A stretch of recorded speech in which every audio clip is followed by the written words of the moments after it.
सभी साथियों को नमस्कार। स्वागत है आपका अपने चैनल माही कॉमर्स क्लासेस में। तो आज का टॉपिक हमारा जनरल इंग्लिश का है।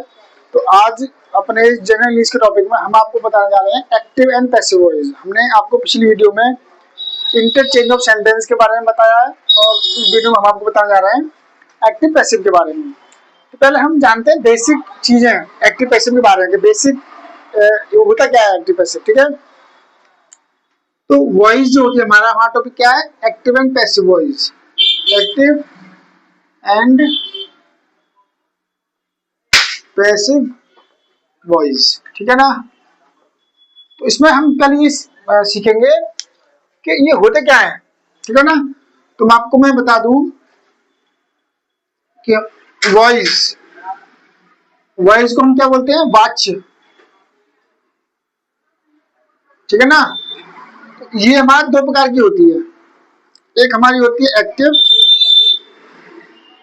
और दूसरी हमारी होती है पैसिव, ठीक है ना। इसको हम हिंदी में बोलते हैं एक्टिव को कृतवाच्य, ठीक है ना, और इसको बोलते हैं हम कर्मवाच्य। जैसा कि इनके नाम पता चला कृत्य और कर्म, तो इसको हम ऐसे कह सकते हैं कि ऐसे सेंटेंस जिनमें कृत्य मतलब कर्ता, सब्जेक्ट मेन होता है, ठीक है ना। ऐसे सेंटेंस जिनमें सब्जेक्ट मेन होता है, सब्जेक्ट क्या होता है, मेन होता है, हेड वर्ड होता है। और पैसिव में आपका कर्म मतलब ऑब्जेक्ट आपका मेन होता है। हम इसको ऐसे समझ रखते हैं कि एक्टिव में हमारा सेंटेंस शुरू होता है सब्जेक्ट से और पैसिव में हमारा सेंटेंस शुरू होता है ऑब्जेक्ट से, ठीक है ना। तो एक्टिव वॉइस क्या होते हैं, सेंटेंस जो हमारे कर्ता या कर्म, जो हमारा कृतवाच्य कर्म होता है, और एक हमारा दो भाग होते हैं कृतवाच्य और कर्मवाच्य। एक्टिव मतलब कृत्य, कर्ता, जो ऐसे जो सब्जेक्ट से शुरू होते हैं वो हमारे एक्टिव कहलाते हैं, और ऐसे जो हमारे ऑब्जेक्ट से शुरू होते हैं मतलब कर्म से ऑब्जेक्ट होते हैं हमारे पैसिव सेंटेंस कहलाते हैं, ठीक है ना। ये आपको समझ। अब इसमें करना क्या है, आपको पहले समझना है कि इसको बनाते कैसे हैं, इसके कुछ बेसिक रूल हैं, ठीक है ना। तो पहला रूल क्या होता है इसमें, इसका पहला रूल ये है कि इसमें सब्जेक्ट का ऑब्जेक्ट कर देते हैं हम और ऑब्जेक्ट का सब्जेक्ट कर देते हैं, ठीक है ना। तो दूसरा इसमें क्या होता है, एक तो पहला हमारा सब्जेक्ट का हम सब्जेक्ट को बना लेते हैं ऑब्जेक्ट, और ऑब्जेक्ट बनाते हैं हम सब्जेक्ट। जैसे एक सेंटेंस में हमारे, एक सेंटेंस में आपको लिख रहा हूं, राम गोज टू स्कूल, ठीक है ना। तो इसमें हमारा क्या है, सब्जेक्ट है, और ये हमारा क्या है, ऑब्जेक्ट है, ठीक है ना। तो इसको बना लेंगे सब्जेक्ट और इसको बना लेंगे ऑब्जेक्ट, ठीक है ना। इस तरह से सब्जेक्ट का बन जाता है ऑब्जेक्ट और ऑब्जेक्ट का बन जाता है सब्जेक्ट, ठीक है। दूसरा रूल क्या है इसमें कि जो हमारा नया ऑब्जेक्ट होगा, जो हमारा नया ऑब्जेक्ट होगा उससे पहले बाई का प्रयोग होता है। जो आपका नया ऑब्जेक्ट होगा, जैसे हमने ये हमारा सब्जेक्ट है, अभी क्या बन जाएगा, ऑब्जेक्ट, उससे पहले हम क्या लगा देंगे, बाई, ठीक है ना। थर्ड, इसमें आप क्या करते हैं, इच्छा रखेंगे, बिना वर्ब के कोई सेंटेंस बनता नहीं है। और पैसिव वॉइस में हम कौन सा लगाते हैं, थर्ड फॉर्म। पैसिव वॉइस में हमेशा वर्ब की थर्ड फॉर्म का यूज होता है,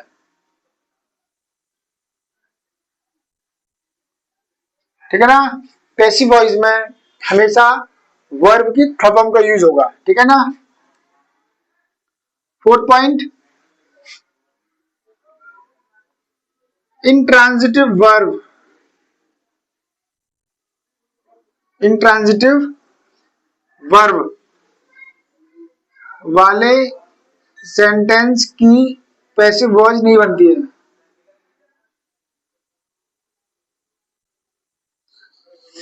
या मैं ये बोलूं कि ऐसे सेंटेंस जिसमें कोई ऑब्जेक्ट नहीं होता उनकी पैसिव वॉइस नहीं बनती है।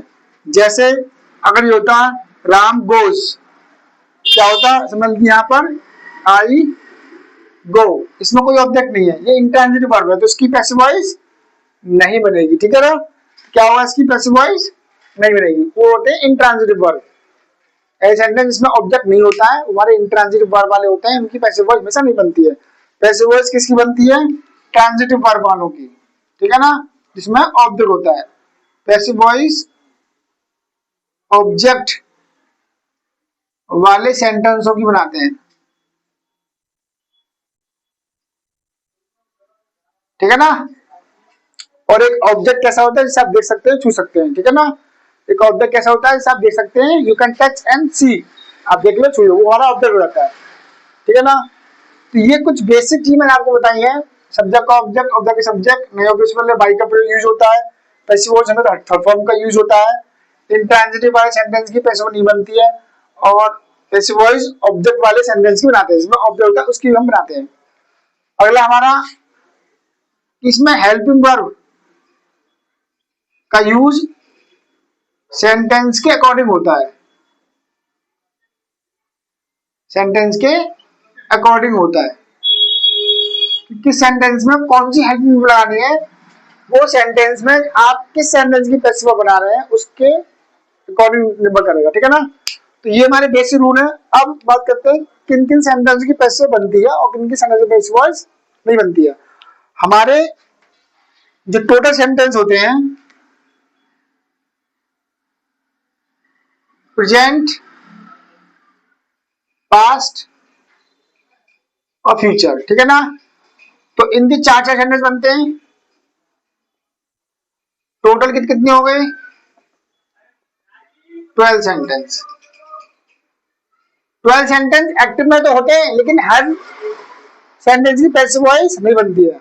तो हम बोले कि प्रेजेंट के 3 सेंटेंस की बनेगी, पास्ट के 3 की बनेगी और फ्यूचर के 2 की बनेगी। इसका मतलब कुल 8 टेंस सेंटेंस की पैसिव वॉइस बनती है। ठीक है ना, तो ऐसे अब कौन कौन सी बनती है वो आपको हम बताएंगे। अल्लाह की दिल्ली के 12 टेंस होते हैं। ठीक है ना, ये हमने सॉरी सेंटेंस लिख लिया है। तो 12 टेंस होते हैं, उनमें हमें, ठीक है, तो 12 टेंस होते हैं, उनमें केवल 8 टेंस बनती है। उनमें प्रेजेंट के 3, पास्ट के भी 3 और फ्यूचर के भी 2, तो कुल मिला के 8 टेंस बनती है और 4 टेंस की पैसिव वॉइस नहीं बनती है। ठीक है ना, तो इसमें फिलहाल आपको ये इतना समझना है कि ये बेसिक चीजें क्या है, कि हमारा वॉइस क्या होता है। वॉइस 2 प्रकार के होते हैं, active and passive voice. Active voice वो होता है जिसमें हमारा सब्जेक्ट को मेन माना जाता है, और पैसिव वॉइस वो होता है जिसमें हमारा ऑब्जेक्ट को मेन माना जाता है। अब मैंने बता दिया कि सब्जेक्ट ऑब्जेक्ट क्या होता है। ठीक है ना, एक सेंटेंस में सब्जेक्ट और ऑब्जेक्ट कैसे इंटरचेंज हो जाते हैं, और बाकी का डिटेल में हम आपको जब इसकी नेक्स्ट वीडियो में आएंगे आपको बताएंगे। फिलहाल आप के लिए बेसिक चीजें बहुत जरूरी है, तो आपको समझना कि हम पढ़ा क्या रहे हैं। ठीक है ना, तो आज की वीडियो में इतना ही। अगली वीडियो में आपको ये बताएंगे कि ये इस प्रकार के सेंटेंस बनाए कैसे आते हैं, और इनकी टेबल जो है, इनकी 2 टेबल बनती है, कि एक प्रोनाउन की टेबल बनती है और एक अदर टेबल बनती है वर्ब वाली। तो इसके बाद में हम आपको बारी बारी से एक सेंटेंस बताएंगे कि एक सेंटेंस किस प्रकार से एक्टिव से पैसिव में और पैसिव से एक्टिव में कैसे कन्वर्ट किया जाता है। तो आज की इस वीडियो में इतना ही। अगर ये वीडियो आपको अच्छी लगी है तो उसको शेयर करें, लाइक करें, और जो चैनल पर नए हैं चैनल को सब्सक्राइब करें और ज्यादा से ज्यादा वीडियो को शेयर करें। तो आज की इस वीडियो में इतना ही। बहुत बहुत धन्यवाद।